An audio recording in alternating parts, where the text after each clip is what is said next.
Oh,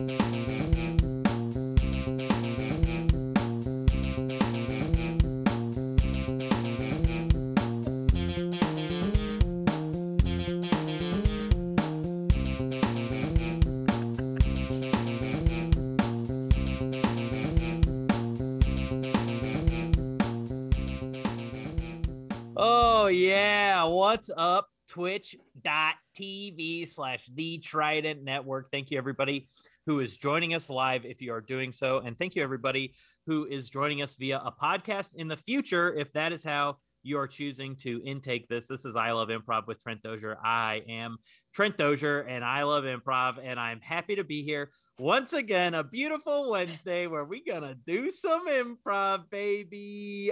Before we get into it, though, as always, first we need to meet our technical producer of the show, the heart and soul. Please say what's up if you're in the chat. Give her some love. It's Val Agnew.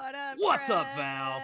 Woo! How's it going, Val? Oh, I'm pumped to be here. It's a beautiful Wednesday, and we're having fun. It's beautiful in Chicago today?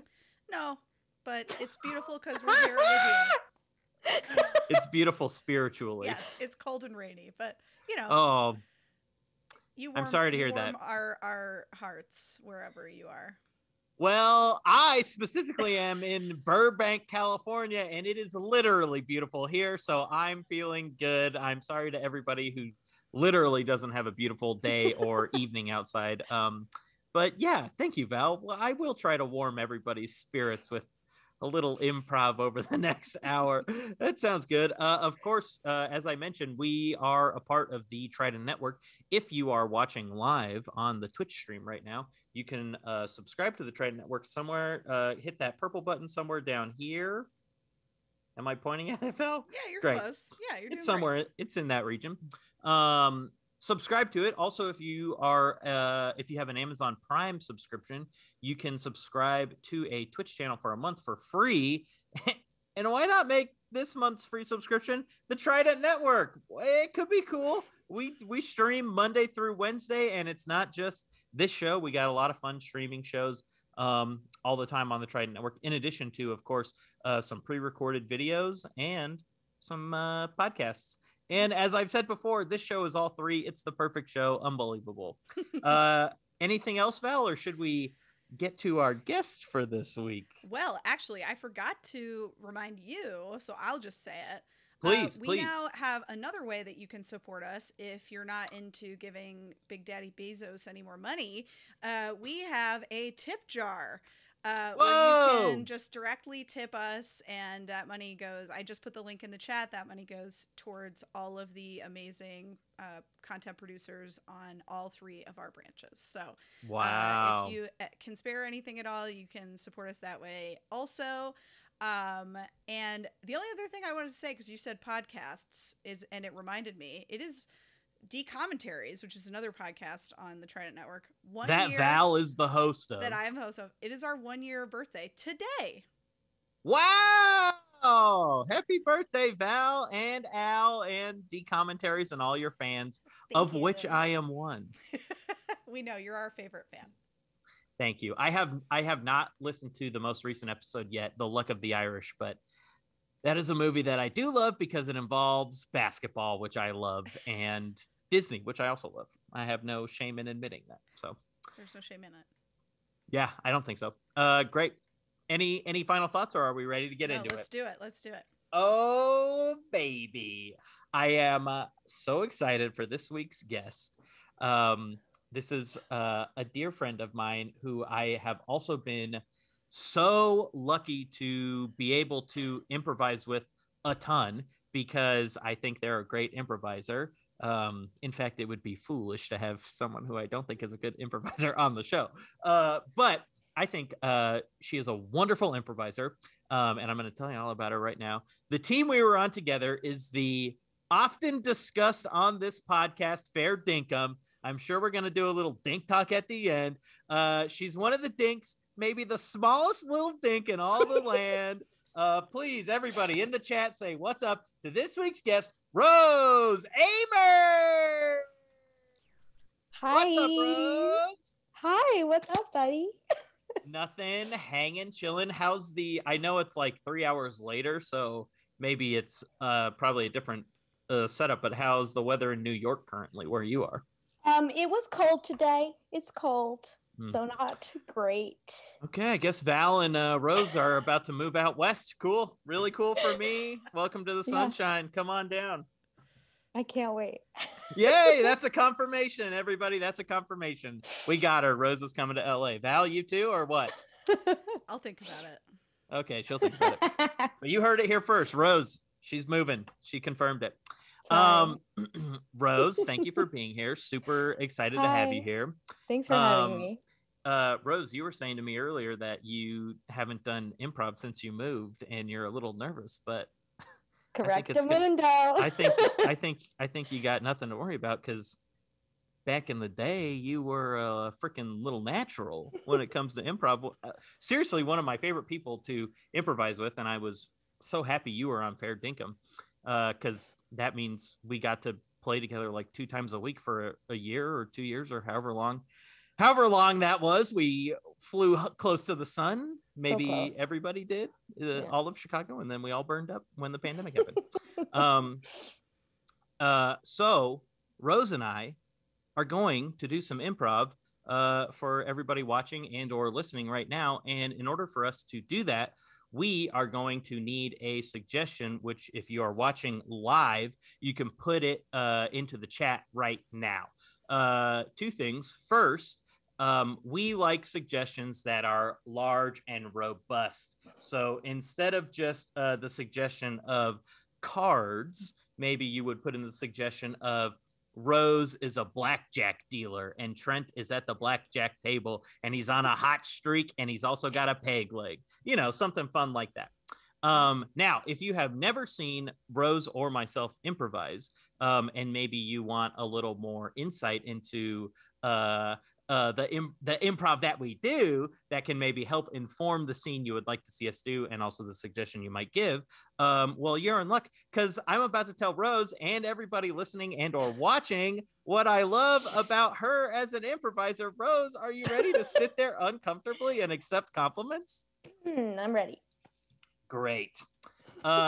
Rose, I think you're a great improviser. Obviously, overall, I think you have all the tools in your tool belt. I think the thing to me that makes you, I think the thing to me that puts you over the top and makes you stand out over other people is I feel like you are never, you're never not on stage. Everything, whether you're in the wings, or if you're in the background, or if you're the main, obviously, if you're the main person in the scene, you're the focus. But you are so good at adding to a world, making everything feel full and real and like of one piece. And I think that was specifically on Fair Dinkum, a team where we had really good attendance. So the shows were typically between 8 to 10 people, which is a lot and can be overbearing. But, in that sense, not everybody can be the focus. And I think Rose, more than anybody on that team, and I think probably in all of Chicago, you were one of the best at this, is just like finding your spot in the show, even if you didn't feel like you were the main focus. Now, when you're the main focus, that's also wonderful. Rose is an incredibly silly person, but also very grounded and real. And I feel like you blend both of those things really well all the time. And the people, I think Val's probably picking up a pattern here, but the people I like on the show most of all are people who can be a little mischievous and goofy. And I think you definitely have that streak in you. You can fuck with people, which I also like in an improv performer. And, just above all else, as a human being, and I think this translates to the improv stage, but as a human being, you care about people, in general, but you also care about, your friends, and you want to make sure, everybody is not just having fun, but also being successful. And so the greatest gift of Rose is Rose. She's like the best, one of the best teammates you could possibly ask for, both literally on stage and also just in life. Rose, was that too much, or did I hit the nail on the head? That was so cute, Trent. No, I mean, that felt accurate. I don't feel like I remember I don't remember a single improv scene I've ever done. So Me I believe either. you. Me either. That's the same. I also love that ability to just be like, well, that was the show. And then, you know, we'll do another one tomorrow, you know, picking up and moving on. All right. Well, with all that being said, if you would like to give a suggestion, throw that in the chat now. If you have already given a suggestion, thank you. Val, how are things looking suggestion wise in the chat? We have a great suggestion from AJ Piggytron. Oh, AJ Piggytron. Thank you, AJ. I'm going to add one extra detail to the suggestion. Okay. Rose is a hungry hippos game champion. And Trent is a vacuum cleaner salesman thinking of a career change that would force him to move across the country. Wow. Okay. Ready. Thank you, Val. Thank you, AJ. Wait, what was AJ's name? AJ Funky? Piggytron. Piggy. I was going to say Tippy Toes, and I was like, that doesn't feel right. Thank you, AJ Piggytron.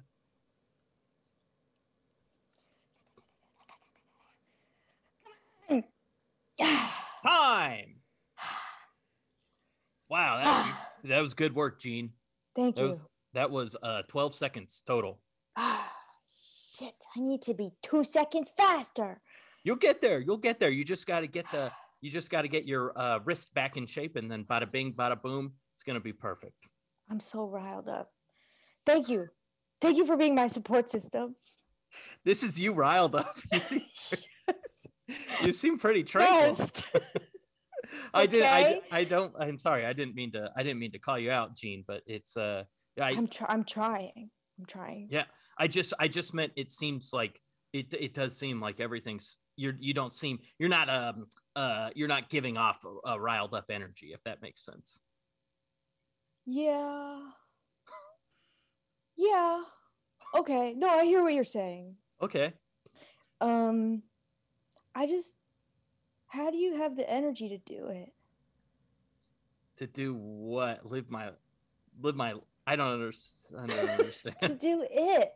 You know, just like live, or to push the cart and to take the broom around. Hey, listen, being a traveling salesman isn't like what it used to be back in the 70s. You know, people, you know, there's a lot of rejection in what I'm doing day to day, a ton of rejection. And over time you get rejected long enough where you don't really build up expectations for acceptance. So when an acceptance happens, it's like really cool. And yeah. I'm sorry, I didn't mean to just fine.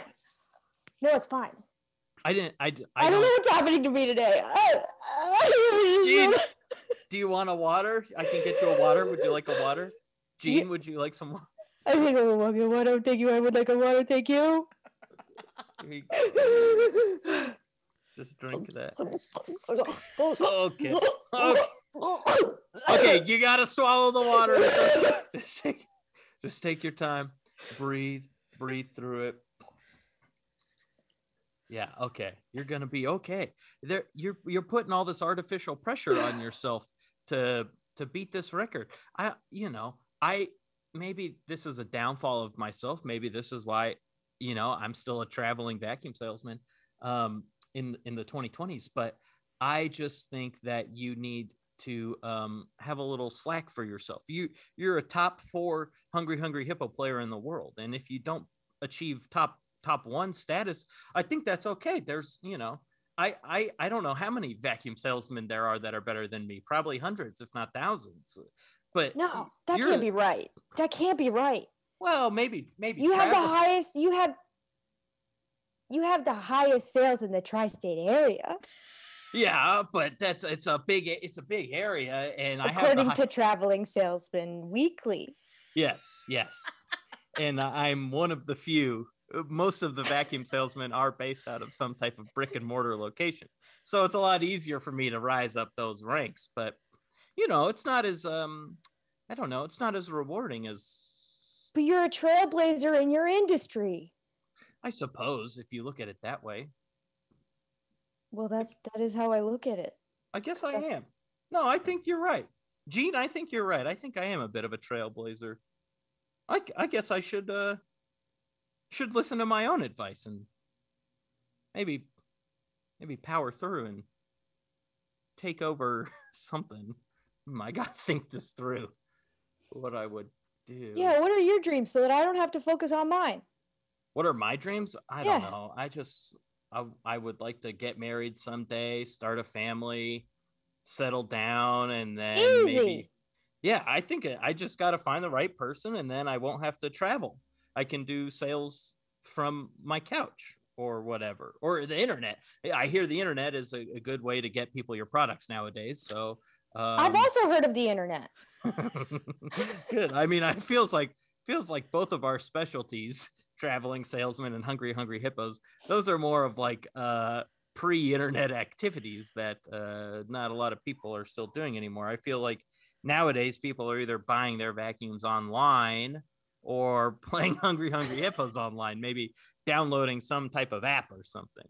I know. I mean, it doesn't really feel like it means that much to be top 4 when there's only 5 professional hungry hippo players in the United States. Only I didn't realize it was that low. It's really not a lot. Oh, I'm sorry, Gene. I feel like I might have changed up my messaging to you if I knew there was only 5 of you total. And okay. Well, what would you say now?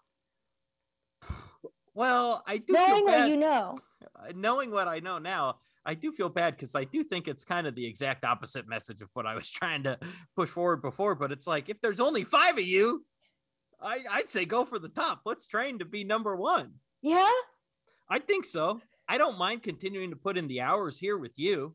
I feel like it's good for us to bond and for you to get better at hungry hippos. And, it doesn't really, we only train at night, so it doesn't really eat into my traveling salesman time.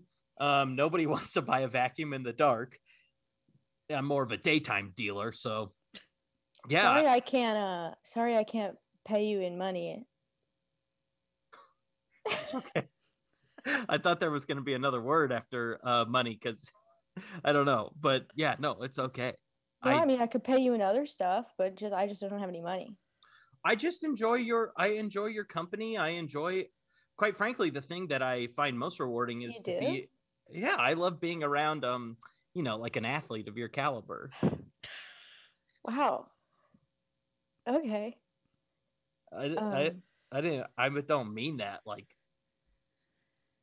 I didn't know that you didn't mean it. Well, if you don't mean it. No, I mean, I do. I mean it. That's not what I mean. Me saying that's not what I mean is not what I meant to say, if that makes sense. I did totally mean it. I did mean it. Do you want kids, or should we get back to training, or just? No, I mean, we could take a little break. Sure. Yeah, we can take a break. Just a little chat break. Yeah, I've thought about kids, I think maybe 2. Oh yeah, that honestly, I do feel like 2 kids is kind of like the perfect number because then it's more exciting because like they could either be best friends for life or they could be like hate each enemies. other. Yeah. And it could be like either way is good entertainment. Right? A really like serious conflict. Yeah, like potentially forever. And then like if say me and my wife, get divorced or something, and then we have to fight over the kids, and maybe if the kids are best friends, then we break them up, and I guess I would want say more. Me and my husband get a divorce, and our 2 kids are enemies, and then we can each get one, take one, yeah, and that's kind of a happy ending. It's kind of, yeah. Except for the divorce. But. Yeah, I definitely, if I got married, right. I definitely wouldn't want it to then, lead to an And eventual divorce. Yeah. Yeah, no, for sure. I too, when I get married someday, I'm hoping that stays marriage. Yeah, I would love for it to happen and then Right. just stay. I want it to stay like it was. Yeah. Right. Mm-hmm. Well. Uh-huh. Have you? Well. Mm-hmm. What do you think about? Do you like dinner? Yeah. Oh. That's so crazy because I was just thinking about dinner. Right? Because it's like night. So it's night time. Could be a good time to like go get dinner. All that hungry hippoing sure made me a hungry hippo. It's good. You're funny too. That's great. It's crazy that you're so good of an athlete and also like funny as a person. Stop. Honestly, that's wild to think about. And I'm not implying anything here, obviously, but if I were to think about a future partner for myself, like I would want them to be a good athlete and funny. That's great. And you like dinner, like that's like the trifecta right there. What more could you ask for? And when I think about my future spouse and what I would want them to be like, I think, boy, I would really love it if they're good at convincing people of stuff. Like a salesman? Yeah, kind of like a salesman. Okay. Oh. I mean, I just off well, top no, of my head. I guess I didn't mean it like that. Oh, yeah. Oh, right. no, I right. did. Right. No, I get it. Yeah. No, I did, but I did mean I do want that. That is something that I think is hot.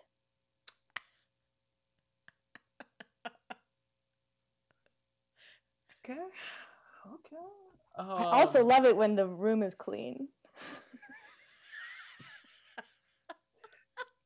These are just things that I love. Just because you're bringing that up, so it's making me think about it. Not to brag. I mean, I guess I'll brag a little bit, but like because I'm a vacuum salesman, my room is like every room in the apartment I'm in is like pretty clean all the time. I just have so it's like, yeah, just kind of like cleanliness is like a big thing for me. I also love when things are clean. Actually, it's funny that you say that. And yeah, I guess like I'm a good salesman. Yeah, I guess I'm a good salesman too. And so yeah, so like those are things you're looking for. So that's wild. Weird that's weird. Have you been to Chili's? I've never been to a Chili's. What's that? It's a dinner spot. They have really good fajitas. You get like a plate and the meat sizzles. Whatever meat you get, shrimp, chicken, beef, whatever, you can get a combination. And the vegetables, it's all on like this board, but it's like a sizzle. It's like fresh. Chili's has fresh fajitas, so it's like we could go there and maybe have dinner, because that's a thing both of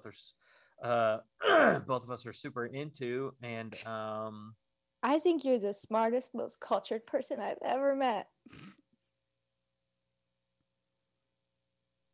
I really just admire those qualities in you.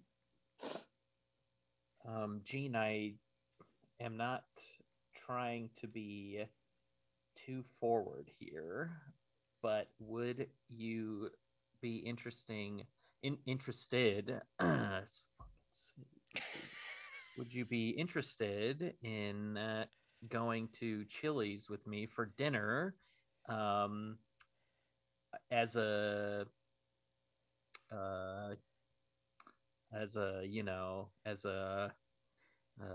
trainer date. And trainee? No, it's a date. Like a romantic. Yeah, like a romantic. I'm a romantic. Oh, I would love that. Okay. Okay, things Right? are yeah, That's I not. would. Was No, that yeah. inappropriate? Was that I should have? Oh, was this a No, trick? no. Was this a No. test? No, I wasn't Was this a test of my strength and I failed? No, it wasn't. It wasn't at all. Okay, good. No, it was no Sorry, type I'm of just still feeling very emotionally raw. no, it's okay. My training style, there's no tricks. I am a straightforward I'm straightforward when I train. So if there's a test, I'm going to say this is a test. Let's see if you pass. There's no pop quiz, no surprises or anything, just a normal just a normal just a normal trainer for hungry hippos. Or whatever I'm doing. Oh, you do other stuff too? Well, I mean, I train some other people in vacuum salesing, door to door traveling Who salesmen. else do you train? Oh, just some local guys you might have heard of. They're Are called. they younger than me? Are they younger than you? Yeah. I mean, they're just out of high school. They're in the the local community college, and it's not a class officially, but they're younger than you, but they're trying to get their foot in the traveling salesman door. Are they funny too? Oh, they make me laugh a little. I mean, yeah, some of them do take improv at the community college, and they're pretty quick-witted. I don't know if you've seen it's pretty good stuff. I've never seen improv. Not even on TV? You've never seen an episode of Whose Line Is It Anyway? I don't have a TV. That's why you're so good at Hungry Hippos. You have the focus of a champion. There's no distractions. You know what? You have no distractions. Gene, I don't think I can take you to dinner at Chili's in a romantic capacity anymore. I wouldn't want to interfere with you achieving your goal of. We're ahead of my training schedule. I know, but I just I don't want to. I wouldn't want to be the reason that you don't achieve your goals here, hungry hippo wise. It was a really nice sentiment, but I think we just go as trainer and trainee, maybe. Can we still get the fajitas? Yeah, it's like one of the top things on the menu. We can get the fajitas.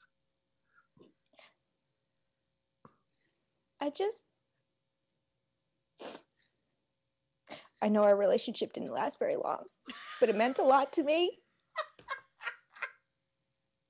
It really did. Okay, man, I think I'm forever changed. You made me believe in myself in a way that I have never believed in myself before. Okay? And coach? Yeah. Yes, Gene. I don't want to be too forward. Please, say what you gotta say. But you are the most important man in my life. I don't want to be too forward, though. I don't know if I can continue on as your head trainer.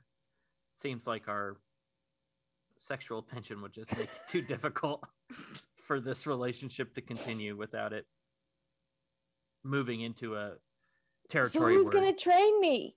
I don't know. I can maybe talk to some of the kids down at the Not community college. The kids. I know the kids don't know anything. They have their TikToks and their e-cigarettes, and they don't know what games are. Yeah, but they're smart. They pick things up fast. I think we could get them to a point where I'll train them to train you, and then they'll train you, and they're 20 years old, and they all have acne, so you certainly won't find any of them attractive. They're not like full-grown men like I am. So so you won't be distracted by your new coach. It'll be good. This is for the best, so you can achieve your dream, and I'll keep around. No, this doesn't hurt at all. I feel great. I feel great too. I have so much energy and will to live. Okay, I don't like. That's the scene. No, I'm good. That's the scene. That's the scene. What a rising note to end that scene on. Yeah. Oh, that was so fun. I feel like Val, maybe you'll know, but I feel like we've never done like that felt, I want to say like forbidden love, but that doesn't feel like necessarily the right, like I feel like usually everyone's way more like, yes, and now we're in love, and that's in the scenes we've done in the past. Yeah, or it's been unrequited. Yeah. A one-way street. Yeah. Never has it been like both of us wanting to do it, but then finding reasons not to. It was a great game. The whole scene was wonderful. My favorite line of the whole thing was, "I know our relationship didn't last very long." Yeah. All 1 minute of it. That got me. Yeah, Rose, you got me a couple times at a couple different things. So funny. That was fun. Rose does all the little things well, like I said, including like that moment specifically, Val, that you talked about. That's so funny because like obviously her character put so much kind of stock into everything that was happening always, and like, clearly she's given so much to these hungry hippos, and for her to like take that and be like, yeah, this 1 minute where we were gonna go, they didn't even go on the date, they were like talking about the date, and for you then, Rose, to construe that to like she would think that's a full relationship, like that's like so funny. It's so smart. You're smart, Rose. You're smart and funny. Incredible. No, that was really fun. I like felt like 30 seconds in, I was like, oh, I blacked out during the suggestion, and now now we're here. And now we're here. So, go ahead. No, but I had fun. I was like mostly just it was very important for me tonight to have fun. Hey, having fun, that's my number one goal. Thank you. That's my goal going into every show, is for me personally to have fun. My number 2 goal is for everybody else on my team to also have fun, but I can only help everyone else have fun, so much.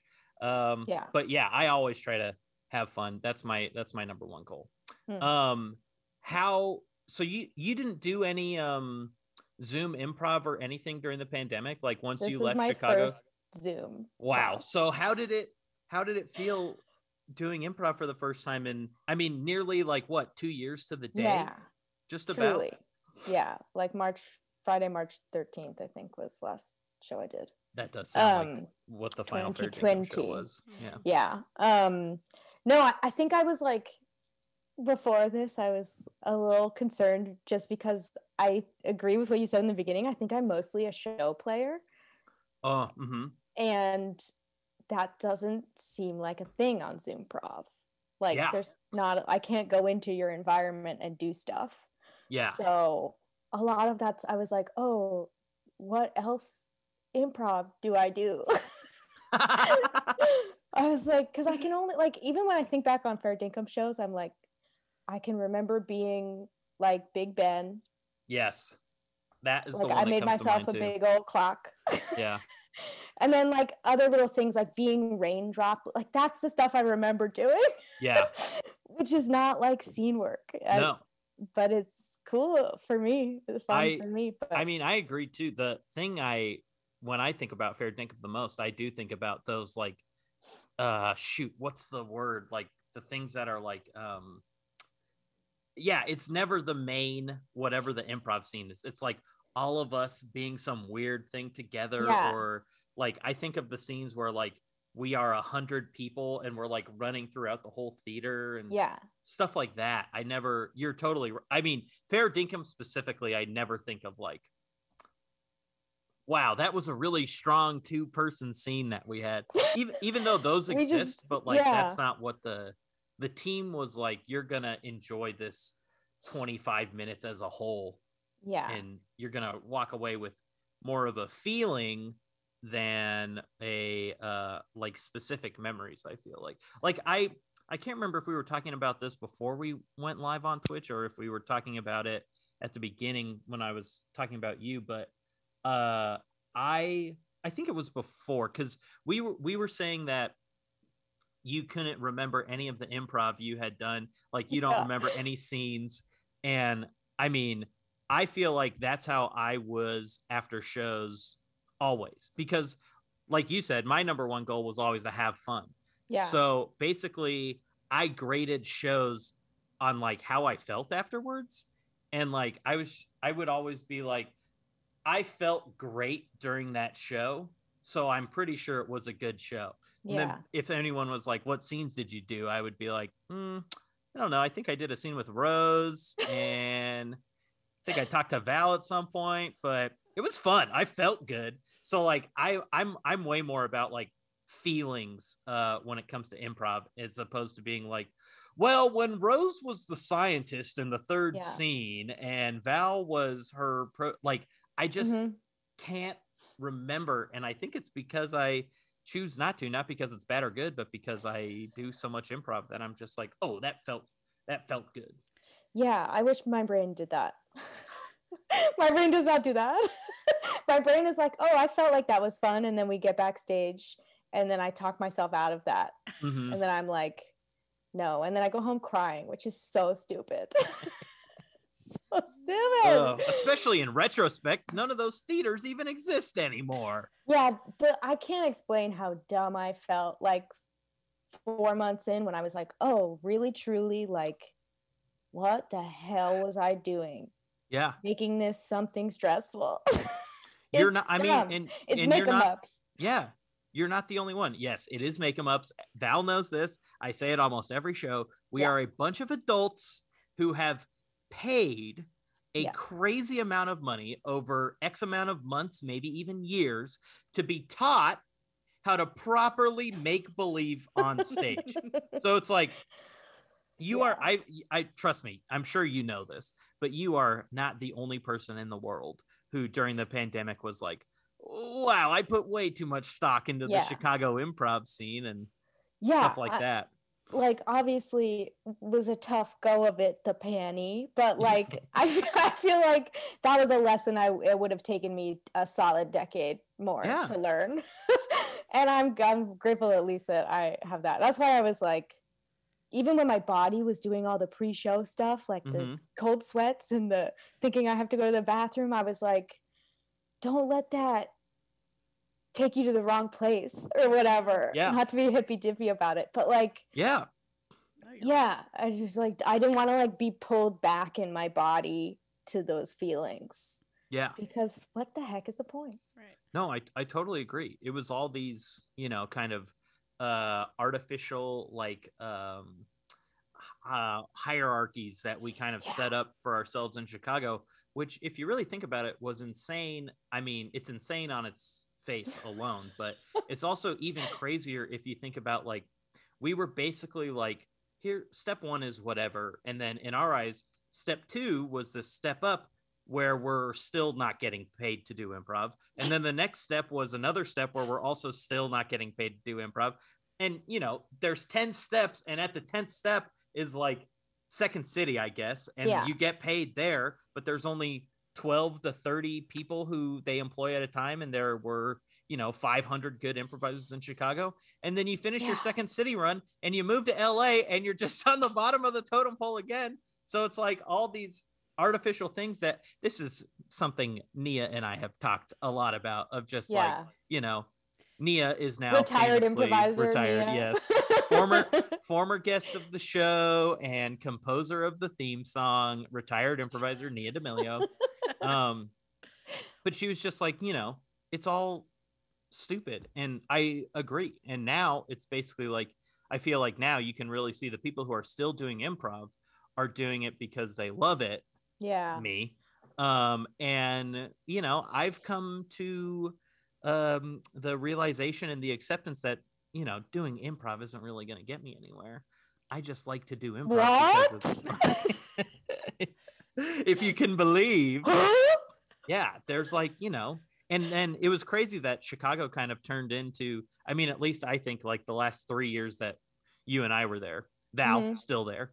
But I feel like those last 3 years, so probably like 2017, 18, 19, there was so much emphasis on the showcase, which is written characters. And then you get to be on SNL, which is a written show. And it's like, the theater is IO improv, right?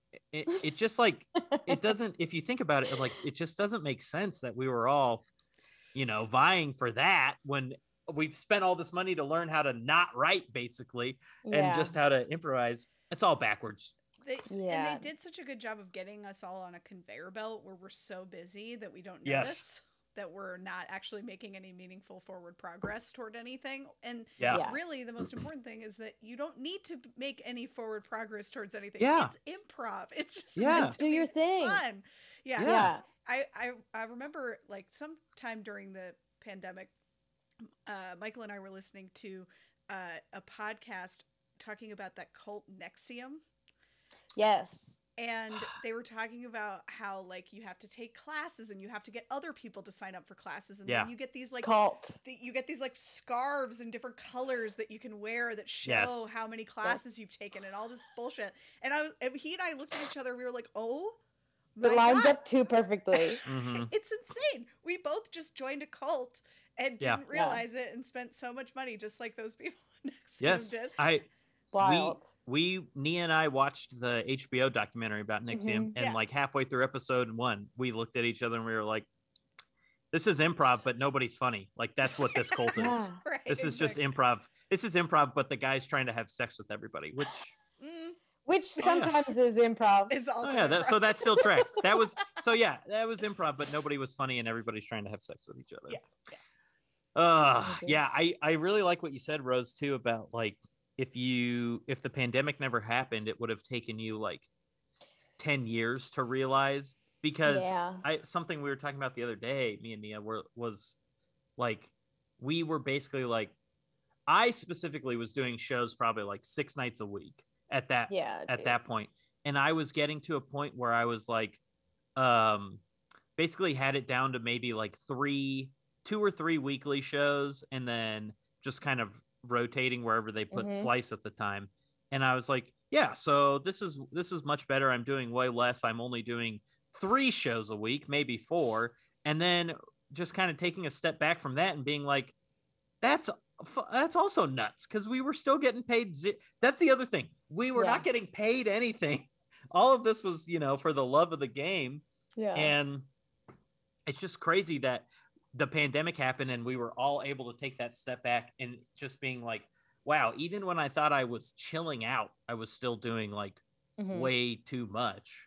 Yeah, that's so wild to me. I remember those first 2 weeks of being shut down, just the feeling of like being like flung off the hamster wheel. Yeah. Was very potent. Yes.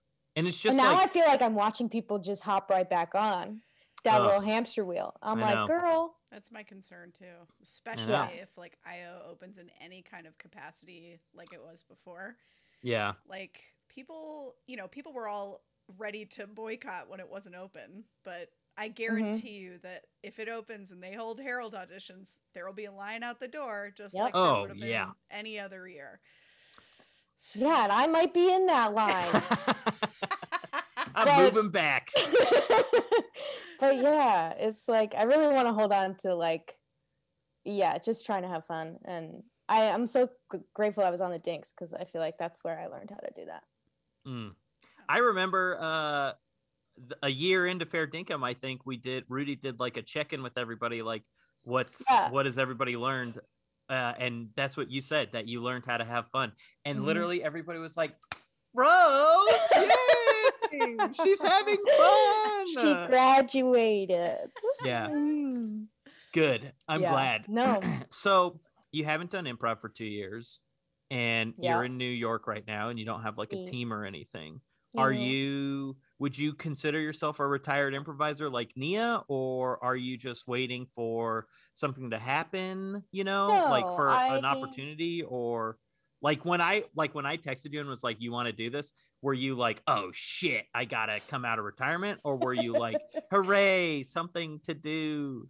No, I don't think I'm retired. I was definitely on hiatus. I think it was just like, obviously the pandemic was happening. Yes. I think there was something about Zoomprov that wasn't super appealing at the beginning to me, just because I am a show player. Yeah. And I was like, that ain't my gig. But now at this point, it's been so long, I'm like, gimme.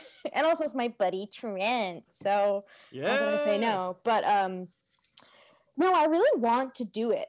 This thing I'm struggling with now is that I don't know anyone, and the idea of like going to a jam. Yeah. Are there like, I don't know if there's a lot. I'm still trying to navigate the LA comedy scene. You know, it's a lot of characters and it's a lot of stand-up, and I'm like, I would love to do some improv on any of these shows. Anybody got some? That's the other thing slots? Is I think Chicago just spoils you, because there's like there's no other improv town like it. You know, it's she's the Mecca. Yes, the Mecca is the perfect way to describe it. I have been saying recently it was, you know, grad school for I think comedy at large, but definitely improv. And I've said this privately to people, but I'll say it publicly now. All the shows, look around. the shows I'm seeing in LA so far, in my opinion, the funniest people on all these shows are just the people who I knew in Chicago, who are now funnier.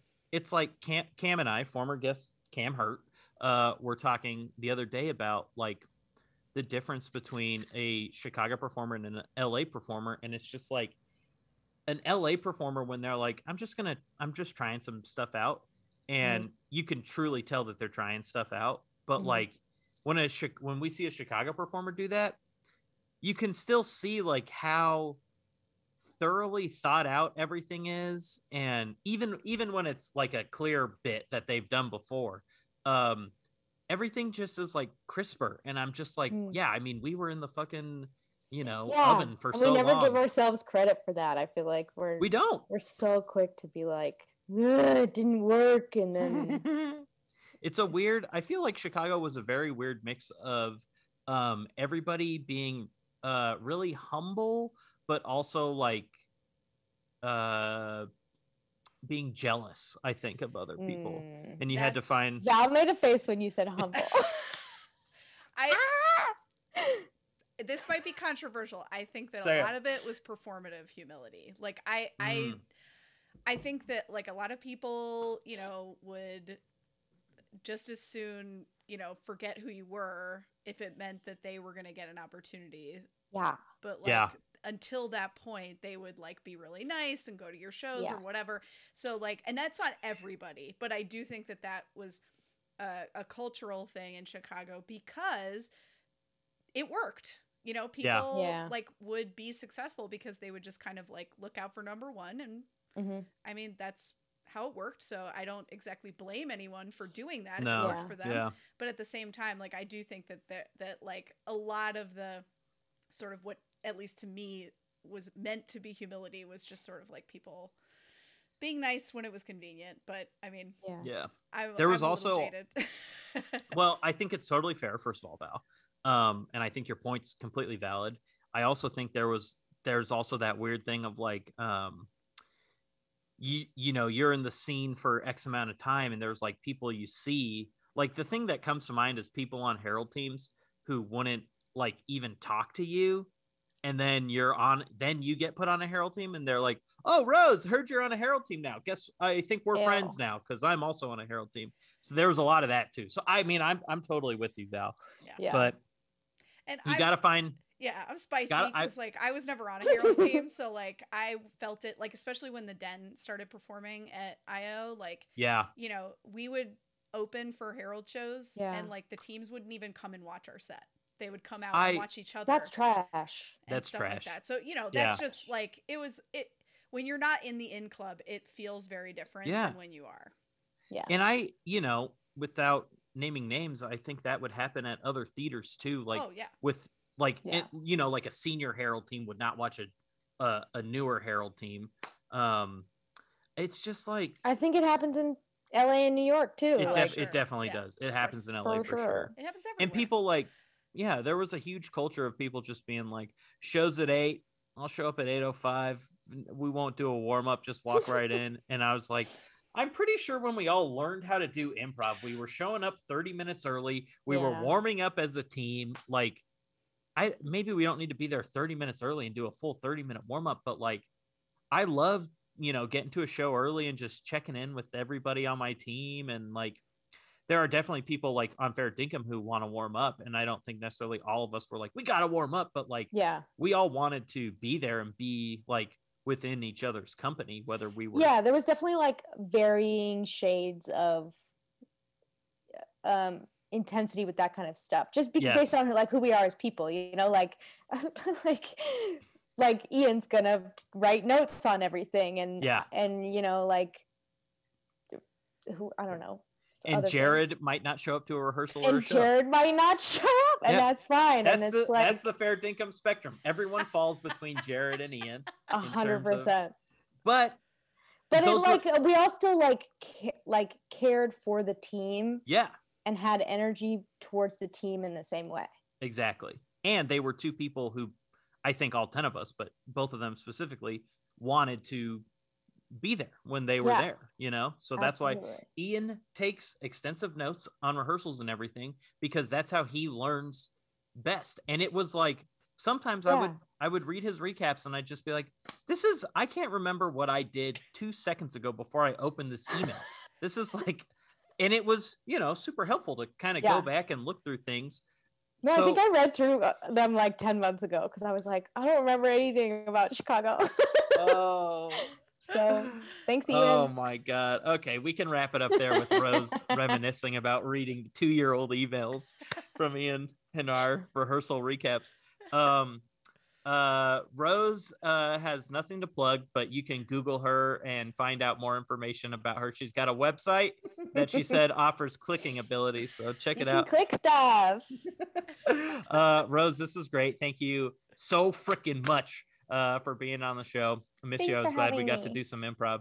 Miss ya.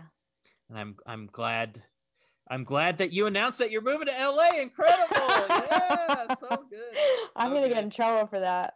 Can't wait to see you. I mean, I hope John's gonna hold you to that. I hope so. We'll see you guys out here sooner rather than later. If you need to crash on a couch or something before, like, we got a couch.